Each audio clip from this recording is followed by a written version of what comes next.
सदर अनुभव आपल्या चॅनलच्या जुन्या सबस्क्रायबर जया वाघ यांनी पाठवलेला आहे। स्थळ रायगड, वर्ष 2009, रवी विश्वास सुकले, वय वर्ष 21। आज तो आपल्या दोन मित्रांसोबत म्हणजेच विनीत वय वर्ष 19 आणि आकाश वय वर्ष 23 हे तिघेही एका मित्राच्या पार्टीला गेले होते। पार्टी झाल्यावर मग आता घरी परत जायला निघाले होते। आकाशाला काळ्या ढगांनी चारही बाजूने घेरून टाकलं होतं। काळ्या गर्द काळोखी आकाशात कुठेही चंद्राचं अस्तित्व दिसत नव्हतं। म्हणायला दिसणार तरी कसं? आज अमावस्याचा अशुभ दिवस जो होता, म्हणे आज मृत प्रेतात्मे मानवी शरीर झपाटण्याकरिता अंधारात फिरतात। बरं असो, पुढे पाहूयात। एक लांबच्या लांब लाल मातीचा रस्ता दिसत होता। रस्त्याच्या दोन्ही तर्फे मेलेली काटकी झाडं उभी दिसत होती। लाल मातीच्या रस्त्यावरून ही तीन मुलं गप्पा मारत मारत चालत जात होती। तोच विनीत म्हटला, काय रे रव्या लेकाच्या, अरे तू किती अत्तर मारले साल्या, मला ॲलर्जी व्हायची पारी आली आजची। विनीत म्हणाला व वाक्य संपताच त्याला शिंक आली। हा ना यार, हा ना यार रव्या, वास जाम मारतोय। विनीतच्या वाक्याला दुजोरा देत आकाश म्हणाला, वास मारतोय म्हणजे काय गटारातलं पाणी आहे का ते लेका हो? रवी जरा खेकसत रागातच म्हटला। त्याच्या त्या वाक्यावर विनीत आणि आकाश दोघेही दात काढत हसले।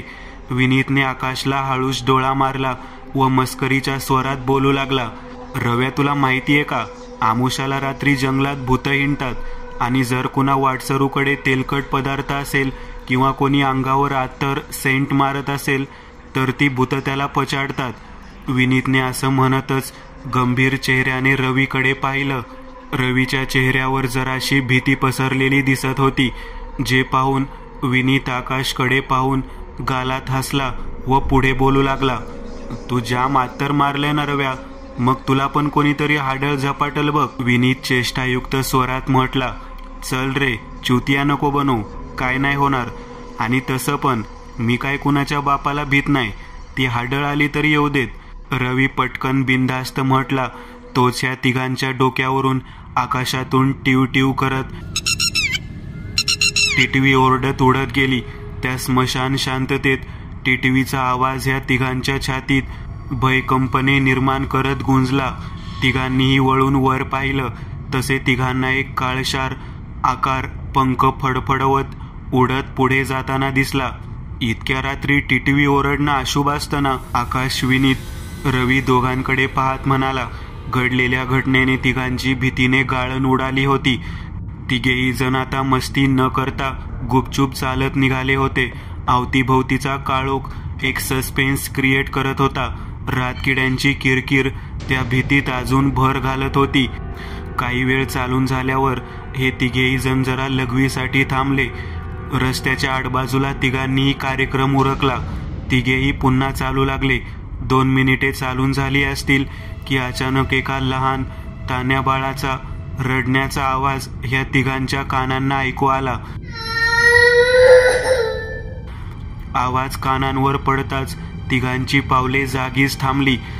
तिघांच्याही नजरा अंधारात त्या आवाजाचा शोध घेऊ लागल्या, परंतु काळोखात काही दिसत नव्हतं। जरा वेळ तो आवाज ऐकू येत होता, मग थोड्या वेळाने सर्व शांत झालं। शुकशुकाट पसरला। तिघांनीही पुन्हा एकदा एकमेकांच्या चेहऱ्याकडे प्रश्नार्थक नजरेने पाहिलं व न समजून खांदे उडवले। पुन्हा एकदा रस्त्याने चालू लागले। जरा वेळाने पुन्हा एकदा तान्या बाळाच्या रडण्याचा आवाज ऐकू आला। ते तानं बाळ जणू भुकेलं होतं, त्याला भूक लागली होती म्हणूनच ते रडत होतं। अरे विन्या, आक्की, अरे आवाज कोण्यातरी लहान बाळाचा आहे, नाही पण पोरग का दिसत नाही? रवीने आपल्या मित्रांना प्रश्न केला, परंतु त्या दोघांकडेही उत्तर होतं कुठे? मुलाच्या रडण्याचा आवाज आला तसा पुन्हा एकदा बंद झाला। घडणाऱ्या घटनेने तिघांचेही डोके जरा चक्रावले होते। इथं कुठे रानात कोणी पोर तर सोडून गेलं नाही ना? आकाशने आपली शंका व्यक्त केली। काय माहीत, विनीत म्हटला। तिघेही जरा वेळ तिथेच जागेवरच थांबले। आवाज पुन्हा येतोय का खात्री करू लागले। हे तिघेही रस्त्यात पाठमोऱ्या अवस्थेत उभे होते। तोच ह्या सर्वांच्या पुढ्यात आगीचा प्रकाश उमटला. जणू ह्या तिघांच्या मागे काहीतरी पेटलं होतं. त्या उजेडासहितच केस, मांस जळाल्याचा घाणेरडा वास ह्या तिघांच्या नाकात घुसला. त्या वासाने डोक्यात झिंझिण्या आल्या. एकसाथ तिघांनी गरकन वळून मागे पाहिलं आणि जसं हे तिघे मागे वळाले, नजरेलाही हृदयाचा किम्मा करणारं, भीती अंगात शिरवणारं भयावह दृश्य दिसलं. ह्या तिघांपासून 30 पावलांवर एक जळणारी अमानवी आकृती उभी होती. ह्या तिघांनी जसे मागे वळून पाहिलं तसा तो जळणारा आकार, त्या आकाराच्या देहाला लागलेली आग झटकन त्या अमानवीय देहात शोषली गेली. आणि मग या तिघांना त्या ध्यानाचं बिभत्स्य रूप नजरेस पडलं. ती आकृती एका स्त्रीची होती. तिचा चेहरा, हातपाय, सर्व शरीराचं मांस जळालं होतं, होरपळलं होतं. अंगावर एक हिरवं लुगडं होतं जे जळून चामडीला चिटकलं होतं. बुबळांच्या 2 पिवळसर रंगाचे डोळे होते. त्या डोळ्यांच्यात 2 काळे मिरी एवढे ठिपके होते. दोन्ही डोळ्यांची जोडी अंधारात काजव्यासारखी चकाकत होती. हे असलं समजण्यापलीकडचं दृश्य पाहून तिन्ही मुलांची हालत खराब झाली. हळूहळू तिघेही मागे मागे सरकू लागले. तोच पुढे जे काही घडलं ते भयंकर, हृदयाचे धाबे दणाणून सोडणाऱ्यांमधलं होतं. तोंडावर उजव्या हाताचा तळवा उलटा मारत ते ध्यान खर्जातल्या आवाजात बोंब ठोकू लागलं. व अचानक त्या ध्यानाने ह्या तिघांच्या दिशेने धाव घेतली. समोरून ते ध्यान तोंडावर हात आपटत बोंब ठोकत वेगानं ह्या तिघांच्या दिशेने येत होतं. विनीत, आकाश दोघेही सावधानता बाळगत झटकन बाजूला झाले. परंतु भीतीच्या अंमलाखाली गेलेला रवी जागेवरच फसला होता. पुढून धावत येणारं ते ध्यान रवी जवळ आलं. जवळ येताच त्या ध्यानाने रवीवर वेगाने झडप घातली व ते स्त्रीचं ध्यान रवीच्या देहावर आदळताच तिचं सर्व शरीर सफेद राखेमध्ये फुटलं गेलं. 20-30 सेकंदात घडलेली ही क्रिया, परंतु त्या घटनेने रवीचा बीपी हाय झाला होता. डोकं सुन्न पडलं होतं, ज्याने रवी जागेवरच कोसळला, बेशुद्ध झाला. विनीत, आकाश दोघांनीही रवीला बेशुद्ध अवस्थेत कसं तरी घरी आणलं. घरी येताच विनीत, आकाश दोघांनीही रानात घडलेला विचित्र भयप्रद प्रकार रवीचे वडील विश्वासराव व आई रखमाबाईंना सांगितला, जे ऐकून दोघेही मायबाप लेकाच्या काळजीने अस्वस्थ झाले. रात्रभर रवी अंथरुणात बेशुद्ध अवस्थेतच पडून होता. मध्ये त्याचं सर्व शरीर झटके खात होतं. हातपाय, सर्व शरीर थरथरत होतं. रात्रभर रखमाबाई आपल्या लेकाच्या अंथरुणाशीच बसून होत्या. शेवटी कशी तरी ती रात्र निघून गेली. दुसऱ्या दिवशी सकाळी रवीला जाग आली. त्याचं सर्व शरीर तापाने गरम झालं होतं. सर्व शरीरभर वेदना जाणवत होती. अंग जड जाणवत होतं. सर्व शरीरात जणू ताकदच उरली नव्हती. तोंडाला कोरड पडली होती. खायचीही इच्छा होईना. दुपारी 1:30-2 वाजता रवीचे वडील विश्वासराव व आई रखमाबाई दोघेही त्याच्या खोलीत आले. प्रेमाने, काळजीपूर्वक स्वरात त्याची तब्येत कशी आहे विचारलं. रवी आपल्या बेडवर झोपला होता. त्याच्या आईवडिलांशी बोलत होता. काही वेळाने विचारपूस केल्यावर विश्वासरावांनी मुद्द्याला हात घातला व काल रात्री घडलेली घटना पुन्हा विचारली. त्यावर रवीची 5 सेकंदाकरिता वाचाच बसली. परंतु रात्री जे काही घडलं ते त्याने पुन्हा सांगूयात असं समजून सांगायला म्हणून तोंड उघडलं. परंतु तेवढ्यातच रवीच्या आईवडिलांमागे एका भिंतीच्या चौकटीत जिथे काळभोर गडद अंधार साचला होता, त्याच अंधारात ते घोबडी पिवळ्या रंगाचे बटारे डोळे चकाकले. रवीची नजर जशी अंधारात गेली, त्याच्या दोन्ही डोळ्यांच्या कडा पाहता पाहता विस्फारल्या. कपाळावरून घामाचे ओघळ वाहू लागले. दातखिळी बसली. हळूहळू त्या काळोखात अंधार नागाच्या लवचिक शेपटीसारखा वाकडं तिकडं फिरू लागला आणि त्याच अंधारात एक काळशार सावली तयार झाली, जी एकटक त्या पिवळ्या धमक घुबडी डोळ्यांनी रवीलाच पाहत होती.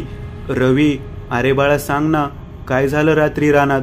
रखमाबाईंनी विचारलं. ती रवीची बोबडी वळाली होती. अंधारात उभं राहून ते ध्यान रवीला पाहून हसत होतं. रवी बोलण्याचा पूर्ण प्रयत्न करत होता. त्याला सर्व काही सांगायचं होतं, परंतु शब्द जणू घशात अडकले होते. शेवटी पुन्हा तो बेशुद्ध झाला. विश्वासरावांनी फॅमिली डॉक्टरांना रवीला चेक करण्याकरिता घरी बोलावलं. डॉक्टरांनी रवीला चेक वगैरे केल्यानंतर त्याला एक इंजेक्शन मारली. म्हणाले, पोराच्या मनात भीती बसलीये, पोरग कशाला तरी खूप भ्यायला आहे, काही औषध लिहून देतो, सकाळ दुपार रात्री देत जा, ठीक होऊन जाईल. अजून बऱ्याच काही सूचना देऊन डॉक्टर निघून गेले. परंतु या मानवी औषधांचा रवीला काही फायदा होणार होता? तो काही आजारी होता? नाही ना. उलट त्याला एका नकारात्मक शक्तीने झपाटलं होतं. पिशाचे योनीत अडकलेली, वासनेने आंधळी झालेली आत्मा रवीच्या डोक्यावर काळ बनून आली होती. अशातच 3-4 दिवस निघून गेले. रवीचा त्रास काही केल्या कमी झाला नव्हता. दिवसभर रवी अंथरुणात झोपलेलाच असायचा. कोणाशी काहीही बोलत नसायचा. शांत निर्विकार चेहऱ्याने असा काही अंथरुणात पडून राहायचा की पाहणाऱ्याला वाटेल हा तर मेलेला प्रेतच आहे. आपल्या लेकाची अवस्था विश्वासराव आणि रखमाबाई दोघांनाही पाहवत नव्हती. डॉक्टरांवर डॉक्टर होत होते, औषधांवर खूप सारा खर्चही होत होता, परंतु रवीवर कसलाही सुधारयुक्त परिणाम होताना दिसत नव्हता. उलट त्याच्या वागण्यात दिवसेंदिवस बदल होत चालला होता. त्याची अवस्था अगदी एका वेड्या माणसासारखी होऊन गेली होती. त्याला घरात खोलीत एकटं सोडलं की तो घाबरून ओरडायचा, आई आई, ती बघ, ती आली, आई ती मला घेऊन जाईल, आई. रवी असं मोठमोठ्याने ओरडायचा. दिवसभर घरगुब्यासारखा घरातच बसून राहायचा. बाहेर जाणं तर त्याने पूर्णतः सोडूनच दिलं होतं. अशातच एके दिवशी सकाळची वेळ 8:30 वाजले होते. रवी आपल्या खोलीत शांत झोपला होता. रखमाबाईंनी अंगणात भांडी घासायला बाहेर काढली होती, परंतु तेवढ्यात रखमाबाईंच्या लक्षात आलं की भांडी घासायचं साबण संपलं आहे. रखमाबाईंनी पैसे घेतले व दुकानात साबण आणायला निघून गेल्या. इकडे खोलीत पलंगावर रवी शांत डोळे मिटून झोपला होता. त्याच्या पलंगाच्या उजव्या बाजूला ती काळीभोर भिंतीची चौकट होती. त्याच काळ्या चौकटीत साचलेल्या अंधारात एक अमानवीय जीव दबा धरून बसला होता. हळूहळू त्या काळ्या चौकटीत एक काळशार 6 फूट उंच आकार तयार झाला, जे काहीतरी भयंकर अस्तित्वाची चाहूल लावून देत होतं. त्या वाईट शक्तीच्या अस्तित्वाने खोलीत हळूहळू थंडगार गारठा पसरला. त्या गारठ्याने रवीचं अंग कापू लागलं. त्याने अंथरुणात बाजूला पडलेली चादर झोपेतच अंगावर ओढून घेतली. चादरीच्या शेवटला खाली रवीचे 2 पाय होते. तिथूनच चादरीवर एक फुग्यासारखा फुगवट निर्माण झाला. हळूहळू तो फुगवटा वर वर येऊ लागला, जणू चादरीत कोणीतरी घुसलं होतं आणि तेच हळूहळू वर वर येत होतं. बंद डोळ्यानाड रवीला आपल्या दोन्ही पायांवर भार जाणवू लागला. तो भार हळूहळू वर वर येत होता. पाय, गुडघे, शेवटाला तो भार मांड्यावर जाणवू लागला. भार असहनीय होता. त्यासहितच ते जे काही अंगावर आलं होतं, त्याच्या हातापायाची धारधार नख पॅन्टवरून त्वचेला टोचत होती. रवी तो भार व त्या नखांची वेदना सहन न झाल्याने विव्हळला. त्याची झोप मोड होताच त्याने हळूच डोळे उघडले. डोळे उघडताच डोळ्यासमोरचं दृश्य जरा अंधुक दिसलं. म्हणूनच रवीने 1-2 वेळा डोळे मिचकावले. तसे डोळ्यांसमोरचं दृश्य साफ झालं व त्याला जे दिसलं ते पाहून त्याचे डोळे विस्फारले. भीतीने श्वास वेगानं आत बाहेर होऊ लागले. त्याच्या मांड्याच्या मधोमध एक उंच पुरा फुगवटा त्याला दिसत होता. असं वाटत होतं जणू चादरीत कोणीतरी आहे. थरथरत्या हातांनी, विस्फारलेल्या नजरेने रवीने पोटावरची चादर उचलली. हळूहळू ती वर उचलू लागला व मांड्यापर्यंत चादर उचलून होताच त्याला चादरीहात कोणीही दिसलं नाही. मग आश्चर्यकारक गोष्ट अशी की तो फुगवटा कसला होता. रवीने पूर्ण अंगावरची चादर बाजूला फेकली व जशी चादर बाजूला फेकली तोच कोणीतरी चादर फरकन ओढावी तशी ओढून पलंगाखालून खेचून घेतली. घडलेल्या या घटनेने रवीची बोबडी वळली. शरीरावरचा एकनी एक केस ताठरला. डोळे कासवागत मोठे झाले. तेच मोठे झालेले डोळे पलंगाखाली काय असेल हे पाहण्यासाठी उत्सुक झाले होते. पूर्ण घरात एक सन्नाटा पसरला होता. त्या वास्तूत मानवी अंश म्हणून फक्त रवी उपस्थित होता आणि दुसरी उपस्थिती म्हणजेच ती भयान आसुरी शक्ती होती. रवी पलंगावर गुडघ्यांवर बसला. हळूहळू गुडघ्यांवर चालत तो पलंगाच्या कडेला आला. पलंगाच्या कडेवर हात ठेवून त्याने हलकेच खाली वाकून पाहिलं आणि जसं त्याने खाली वाकून पाहिलं, भरकन वेगानं सापाच्या फण्यासारखी ती सफेद रंगाची चादर रवीच्या चेहऱ्याच्या दिशेने आपोआप उडून आली. त्या चादरीने रवीच्या गळ्याला विळखा घातला. रवी मोठ्याने ओरडत पलंगावर आला. ती चादर हळूहळू रवीच्या पूर्ण गळ्याला गुंडाळली. सापाच्या जबड्यात जसं बेडकाचं तोंड घुसावं तसं त्या चादरीत रवीचं तोंड अडकलं होतं. त्याला श्वास घ्यायला त्रास होऊ लागला. हळूहळू त्याची शुद्ध हरपू लागली. तोच कानांवर एक ओळखीचा आवाज आला, रवी. हा आवाज रखमाबाईंचा होता. रखमाबाई दुकानातून परत आल्या होत्या व घरी पोहोचताच अंगणातच त्यांना रवीच्या ओरडण्याचा आवाज कानांवर ऐकू आला होता. तशा त्या धावतच घरात शिरल्या होत्या. रखमाबाईंनी रवीच्या डोक्यावर मानेवर जाणवणारी चादरीची पकड हळूहळू सैल केली व त्याला त्या मृत्यूच्या फासातून मोकळं केलं. आई ती आली होती. ती मला मारून टाकील आई. रवी हुंदके देत रडू लागला. त्याने रखमाबाईंना हळूच मिठी मारली. रखमाबाईंना खोलीत कमालीचा गारवा जाणवत होता. अंगाला अक्षरशः हुडहुडी भरत होती. रवी, इथे तुझ्याशिवाय कोण आहे बाळा? रखमाबाईंनी रवीच्या डोक्यावरून मायेने हात फिरवला. तोच रवीचा थरथरता उजवा हात वर आला. रखमाबाईंची नजर त्या हाताच्या दिशेने वळाली. रखमाबाईंपासून 20 पावलांवर भिंतीची चौकट होती, ज्या चौकटीत अंधार जणू दबा धरून बसला होता. रखमाबाईंनी जसं त्या अंधारात पाहिलं तसं फक्त 2 सेकंदाकरिता रखमाबाईंना अंधारात 2 पिवळ्या रंगाचे डोळे चमकताना दिसले, ज्या डोळ्यात 2 मिरीचे काळे ठिपके होते. त्या डोळ्यांच्यात एक धगधगती, तप्त, क्रोधहीन आसुरी भावना जाणवत होती. त्या गर्द अशुभ काळोखात ती डोळ्यांची आसुरी चकाकती जोडी पाहताच रखमाबाईंच्या छातीत श्वास अडकला व पुढच्या क्षणाला ते डोळे अंधारातून नाहीसेही झाले. ती नकारात्मक शक्ती निघून जाताच खोलीतलं वातावरण काही वेळाकरिता नॉर्मल झालं. ती थंडी निघून गेली. घडलेल्या किंवा त्या अमानवीय शक्तीने स्वतःहून दाखवलेल्या या घटनेला पाहता रखमाबाईंना हा प्रकार साधासुद्धा नाही हे कळून चुकलं होतं. रखमाबाई रवीला घेऊन लागलीच त्याच्या खोलीतून बाहेर आल्या. बाहेर येताच त्यांनी खोलीचा दरवाजा आपल्या मागे लावून घेतला. रखमाबाई, रवी दोघेही मायलेक दरवाजापासून मागे झाले. तोच धाड धाड करत दरवाजा आतल्या बाजूने वाजू लागला. घडणारी क्रिया इतकी भयकंपित, अविश्वसनीय होती की दोघेही मायलेकांची भीतीने पावले जमिनीला चिटकली. मेंदू बधीर झाला होता. त्या बंद दरवाजामागे असं काहीतरी उपस्थित होतं, ज्याच्या विचारानेच या दोघांचा अर्धा जीव मरून गेला होता.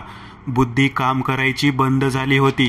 रखमाबाईंना त्या धीरगंभीर परिस्थितीतही काहीतरी आठवलं व त्या धावतच देवघरात आल्या. त्यांनी देवासमोर जळून गेलेली धूपबत्तीची राख उचलली. धावतच रवीच्या बंद रूमच्या दरवाजापाशी आल्या. चिमूटभर राख त्या बंद दरवाजाला लावली. तोच धाड धाड करत वाजणारा बंद दरवाजा अचानकच वाजायचा थांबला व त्या बंद दरवाजाआडून ते आसुरी भयंकर हसण्याचा आवाज बाहेर आला. मध्येच ते जे काही होतं घसा फाडून रडत होतं, विवळत होतं. किन्नरी, पुरुष, स्त्री असं मिश्रित आवाजात घाणेरड्या शिव्यांची लाखोली वाहत होतं. मध्येच 2-3 वेळा मोठा आवाज झाला, जसं की पलंगाचं लाकूड तुटलं किंवा कपाट जोरात खाली जमिनीवर धाड आवाज करत पडला आहे. मांजरीसारखा गुरगुरण्याचा आवाजही आतून येत होता. मग काही वेळाने ते सर्व आवाजही एकदम शांत झाले. पुढे दिवसभर काहीही वाईट घडलं नाही. संध्याकाळी 6 वाजता विश्वासराव जेव्हा कामावरून घरी परतले तेव्हा रखमाबाईंनी घडलेला भयंकर प्रसंग त्यांच्या समोर कथन केला. प्रथम विश्वासरावांनी ह्या सर्व हकीकतीला नकारलं, परंतु जेव्हा त्यांनी रवीच्या खोलीचा बंद दरवाजा उघडला तेव्हा त्यांचा विश्वास बसला. कारण रवीच्या खोलीतला पलंग मध्यभागी 2 भाग होत तुटला होता. कपाट खाली कोसळलं होतं. त्या कपाटातले कपडे खोलीभर पसरले होते.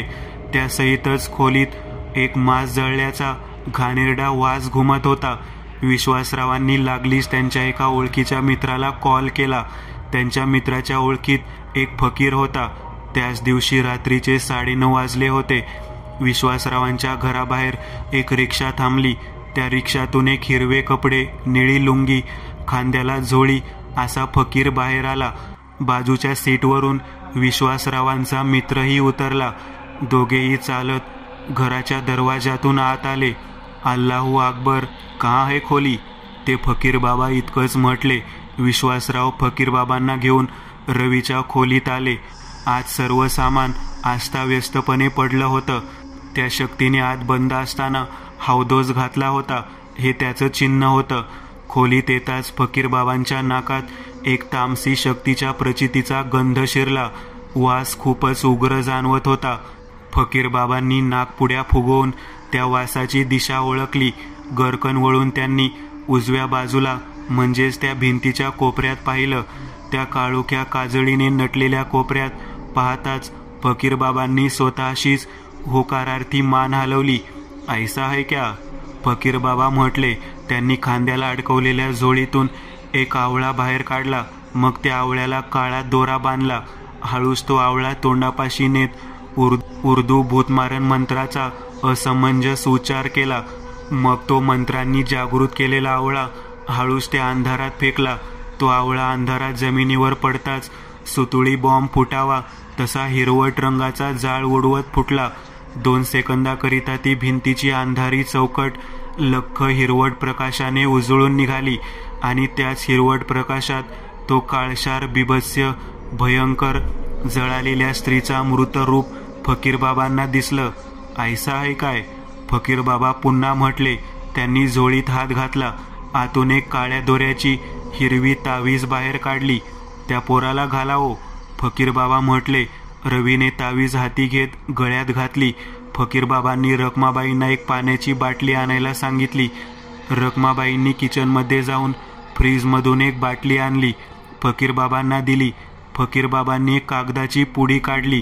त्या पुडीला खोलून आतली सफेद रंगाची राख बाटलीत टाकली व बाटली जोरजोरात हलवली. तसे आतलं स्वच्छ पाणी पिवळ्या रंगात बदललं. फकीर बाबा ती पाण्याची बाटली घेऊन त्या चौकटीपाशी आले. ती बाटली त्यांनी त्या अंधारात फेकली. तोच अंधारात फेकलेली ती बाटली पिवळ्या रंगाने चमकून उठली. त्या बाटलीतलं सर्व पाणी पिवळ्या रंगाने चमकत होतं. हळूहळू ती बाटली जागेवरच भूकंप आल्यासारखी थरथरू लागली. हळूहळू त्या बाटलीतल्या पाण्याचा पिवळा रंग काळ्या रंगात परावर्तित होऊ लागला. पाहता पाहता पाणी पूर्ण काळ्या रंगात बदललं. प्लास्टिकच्या बाटलीला हळूच चीर पडली व आतून सफेद रंगाचा धूर बाहेर पडू लागला. ते सफेद धूर पूर्ण खोलीभर पसरलं. त्या धुरात प्रेताची चामडी, केस जळाल्यासारखा घाणेरडा वास सुटला होता.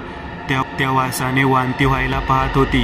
तोच धूर बाहेर पडणाऱ्या त्या बाटलीला चटचट अशा तपकिरी रंगाच्या ठिणग्या उडवत आग लागली. धडाधड ती बाटली आगीच्या विळखात जखडली जात जळू लागली. रवीच्या खोलीत एक विचित्र, भयप्रद, हृदयाचा ठोका चुकवणारा आवाज घुमू लागला. त्या आवाजात एक असहनीय वेदना जाणवत होती. शेवटी काही वेळाने तो आवाज हळूहळू करत कायमचा बंद झाला. खोलीत पसरलेला धूर, घाणेरडा वास निघून गेला. विश्वासरावांनी फकीर बाबांना विचारलं की ते काय होतं व माझा मुलगा सुखरूप सुटला का?